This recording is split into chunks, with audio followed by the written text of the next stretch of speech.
This morning on All Mixed Up, I am thrilled to have Glen Burtnik and Bob Berger from the Weeklings with me. They've got a brand new album, Raspberry Park, out. We've got that to talk about and more. Glen, Bob, good morning, and thanks for your time. Good Hey, morning, Jim. So this is of course, the 60th anniversary of the Beatles' assault on these American shores of ours. And we've been talking for the past couple of weeks here on DHA about different memories that we have. And I was thinking for myself, I don't remember much before February 9th. I must have heard about them because I know I was excited to see them that night on the Ed Sullivan Show. But the aftermath of it was just incredible. It was all we talked about in school. Glen, what do you remember just before February 9th? Where were the Beatles in your psyche at that point? yeah, it's as if they didn't exist like you. But I'm blown away with the fact that they supposedly said we refuse to come to America until we have a number one song, which meant I Want to Hold Your Hand was number one when the Beatles landed at JFK. And and I was really into I had two older teenage brothers. I was really into pop music, or so I thought. And I have no recollection of I Want to Hold Your Hand. All I know was that night, Ed Sullivan Show, the word was, there was a buzz that there's this new band that's going to play the Ed Sullivan Show. And I distinctly remember my entire family in our living room in Franklin Township, New Jersey, watching the Ed Sullivan Show. And I carefully watched everybody's reaction in my family too. I can tell you my dad's reaction. That's not music. Yeah. Bob, what about you? Pre-February 9th, what do you recall about the Beatles? I do recall, actually. I remember being in my mother's 1964 Corvair, and the Beatles came on. I Want to Hold Your Hand came on the radio, and I was pretty much hypnotized by it. And my mother looked at me and she says, "Do you like that?" And I went, "Yeah." So I had heard it, and I already liked it, and there was a buzz happening before the Sullivan. And Glen, you kind of have alluded to it, watching the reaction to everything happening that night. I just remember being just amazed by the whole thing. And again, my dad's reaction, my mom was much more amenable to it. She had grown up as a Bobby Soxer, went to see Frank Sinatra in Brooklyn as a teenager. She got it. Dad grew up in a coal mining town in Pennsylvania, World War II veteran. It wasn't flying with him.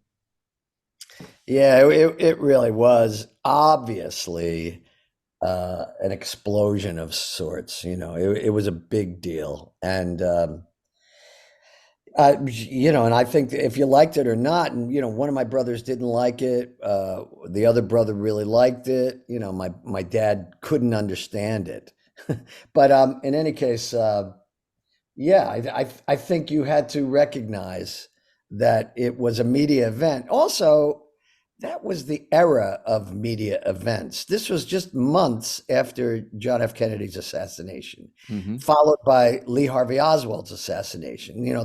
The television had firmly become a part of the American family home, and here was this new phenomenon. These four guys with these haircuts. I mean, that was a big thing that I remember. Was like, what? Wow, what's up with their hair? I was telling you guys before we came on the air, I just had Mickey Dolenz on, and he told this wonderful story of how he had seen the Ed Sullivan Show. He was at a hamburger joint, and one Hmm. of his friends happened to have a TV you could plug into the cigarette lighter, and that's how they watched the show. But I Wow. asked him, I said, for all of us, it was life-changing in one way or another. But for him, it was doubly life changing because not only would he go on to audition for and land the job with the Monkees, which was clearly based on the Beatles, but on the show that night is like an 18 or 19-year-old Davy Jones. And Yeah. Jones is standing on the side looking at this going, I want to get a piece of this. And, I'm thinking back, like we all were impacted.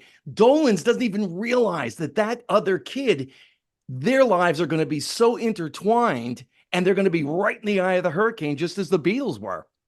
Yeah, somewhere I have the VHS tape of the entire show, commercials and all somewhere, but I don't have a VHS player anymore. But anyway, yeah, Davy Jones, if I'm not mistaken, it was the number just before the Beatles, was the cast of Oliver, and Davy Jones was the little Artful Dodger Mhm. role. And so yeah, that is kind of amazing. So, Bob, you watch it at home, and what is your reaction? Well, I just remember seeing Paul McCartney singing "All My Lovin'" clearly that started out, and I just fell in love with the whole concept of it and said, I want to do that. That's what I want to do, you know. So, like so many other people my age, you know, it's not unique or surprising. Lenny K told me a few months ago that as he watched it, I want to know what's going on under the hood. And I just love that phrase, the way he put it, Yeah. because that spoke to so many of us who were rushing out the next day to buy a guitar or a drum set. Mm. I don't Yeah, think I don't think I was that smart at that point. I just wanted to do it.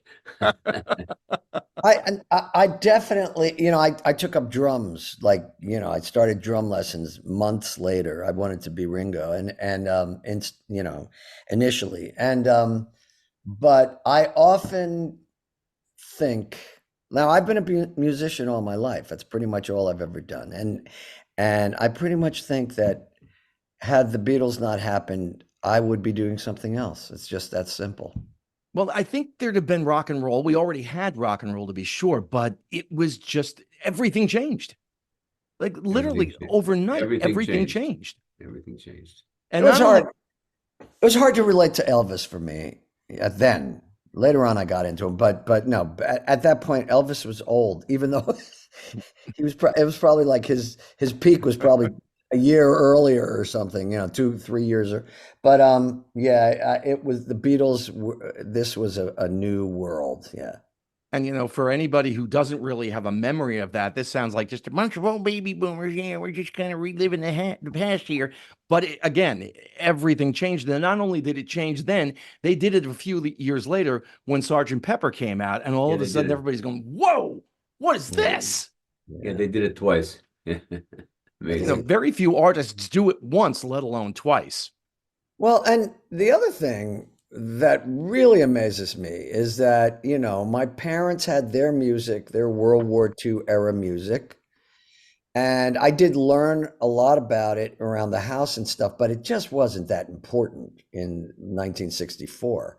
No. Whereas here we are, 60 years later, and we're still talking about it, and they're still getting airplay, and they're still putting out records. I mean, that is the true test that this music was phenomenal, and the whole thing was just like a cultural shift. Glen Burtnik, Bob Berger from the Weeklings, my guests this morning here at 105.5 WDHA, appearing at the Fest for Beatles fans. It's at the TWA Airport, excuse me, I keep saying TWA Airport, TWA Hotel, JFK Airport, and you'll be playing a little bit later on today. And you guys have a new album out. Whenever I do this, I feel like a late night TV show. I was holding the CD up to the A camera. little higher, a little Yeah, higher, Jim. Keep holding that. Keep A holding little that thing up. higher. Yeah, there we go. Keep going up. Yeah. I'll Yeah. block my face.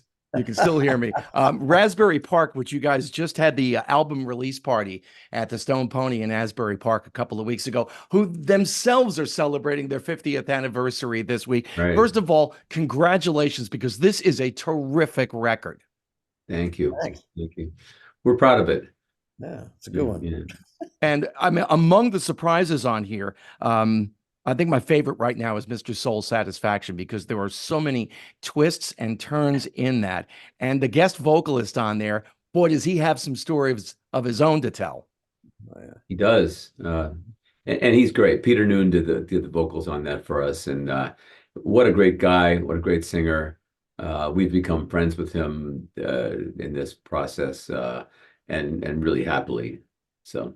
Yeah, the first time I heard it went out of nowhere, because I knew the connection between Mr. Soul and Satisfaction. That was pretty obvious. But out of nowhere comes the horn break from Valerie by the Monkees. And I went, whoa, I never heard that. And then at the end, the horns come back in and they're doing that little riff that Otis Redding did from Satisfaction. And Yeah. it just kind of brings that whole thing full circle. Well, you're a knowledgeable musicologist, Jim. I have a lot of No, free time on my hands, is what it is. years ago, when I first met Peter, he told me a story, and I don't know how true this is, but uh, I should ask him. But anyway, he said that there was a show that he remembers. He was 16 years old, and he was up there singing. Herman's and the Hermits had a #1 hit, and on the side of the stage were the Rolling Stones and the Beatles watching, and he was the #1 that week. So Wow. I don't know how accurate that is, but I'll take it. If he was there, he was the guy, and he really still has an amazing voice. He's kind of in the Mick Jagger category of like this guy is just as strong as ever. One of the things as I watched you guys over the course of that show at the Pony a couple of weeks ago was the sounds that you were getting, and it was just the four of you. And I forget which Beatles song it was that you did that night, but I'm listening and I go, where are all these sounds coming from? Because one of the reasons the Beatles said they stopped touring was they couldn't recreate the sounds on stage that they were getting in the studio. Now, granted, technology has changed a lot, but I'm blown away by some of the sounds that you guys were able to generate. Again, just with the four of you. You're probably talking about I Am the Walrus. Yes. Um, but the truth is we don't use any fancy electronics or AI or samples Tracks, the or no tracks tracks, or we yeah, don't no. use any of that. It really is just the four of us playing two guitars, bass, and drums. That's it.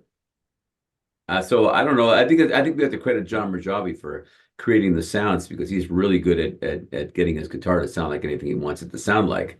But it's all in the hands, believe it or not. Yeah, there's no question about that.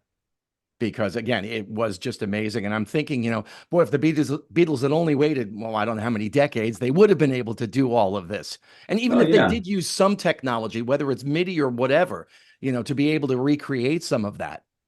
Well, of course, we're using some technology. We have, guitar pedals and special amps and stuff like that, but not of the kind that people think of. It's not a Milli Vanilli moment. Okay. So I know you've got some other things coming up, including a show at the Town Crier in Beacon. Glenn, tell us more about what's going on with the Weeklings.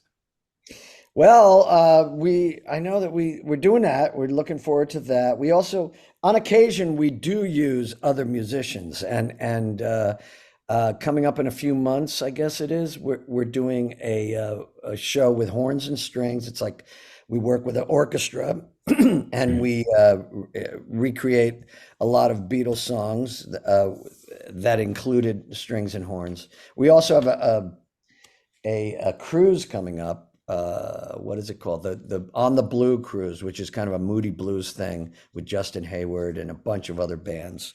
So yeah, we're keeping busy, and and we're working on other music too. I mean, the thing is that this new album, Raspberry Park, seems to be there's a little bit of a buzz going on about it. People love it.